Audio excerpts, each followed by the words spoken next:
All right, welcome back to Flashpoint. Let's talk about zoning when it comes to housing of the land zone for housing here in Charlotte. 84% is zoned for single-family homes. That's all the pink you saw right there.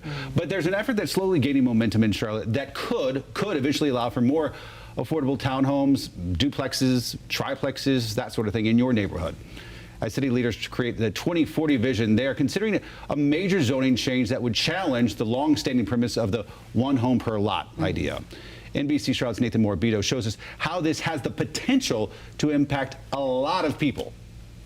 For those without the money to live in a pricey neighborhood home who want something less spacious and less expensive, I think you're going to have a hard time. Good luck. A lot of the single-family housing needs to be zoned for multifamily housing. From a socioeconomic standpoint, it's even more dire. Gradually, it was segregating people. This New York Times map shows the result of decades-old zoning laws. Aside from corner lots, only one house per lot in 84% of Charlotte. That's one of the highest in the country. Those words from Planning Director Taiwo Jayoba. I truly believe that mixed-use neighborhoods, mixed-income neighborhoods are the way for us to go forward. If Charlotte goes down this road, it wouldn't be the first city. The character of every neighborhood will be changed, and there's no way to reverse it. Despite opposition, Minneapolis passed a plan that allows up to 3 units per lot, effective this month. I think that there is more good than bad. The hope is the change will gradually increase the city's housing stock and reduce the cost of housing, while maintaining the existing curb appeal and better integrating neighborhoods with people of all backgrounds. Our population is growing, and so we know we need more housing for people. Oregon, meanwhile, in what many called a historic move, recently became the first state to get rid of single-family zoning in cities with more than 10,000 people.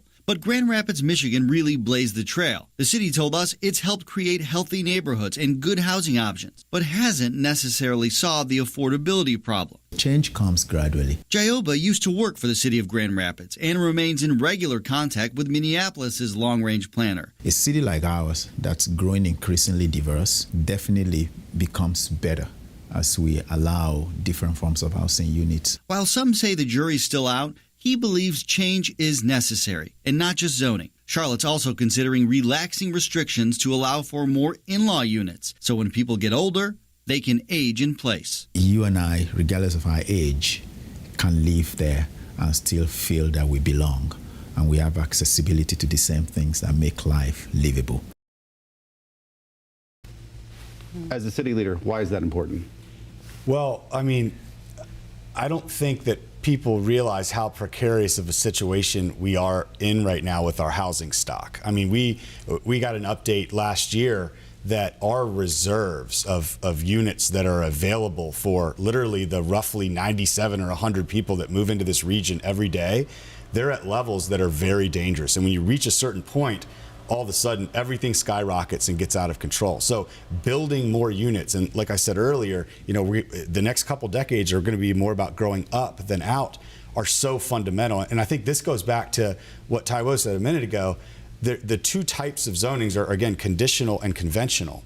And right now, as a city, conditional means that when we're coming up and making these rezoning petitions happen and the deals between neighborhoods and developers, we're really a deal-making city. And that's how it's kind of qualified as it relates to, we spend a lot of time, we're saying, all right, if you do this and they do that, then all of a sudden we'll do it. And it's a patchwork, again, of all these individual nuanced deals that are codified into the rezonings.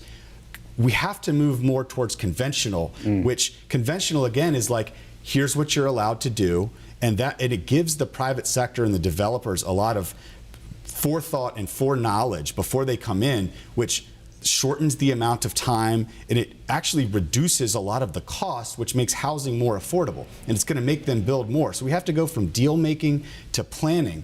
But in order to do that and do that right without a lot of the implications we've heard are the things we don't want, we have to get the overall unified plans up to date so that they're not pointing to a bygone era that doesn't reflect what Charlotte is today, let alone where it's going to be in the future.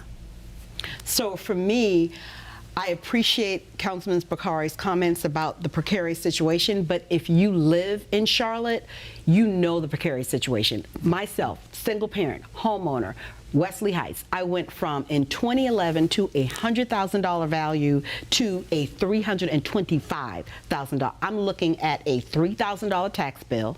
I'm looking at my mortgage going up.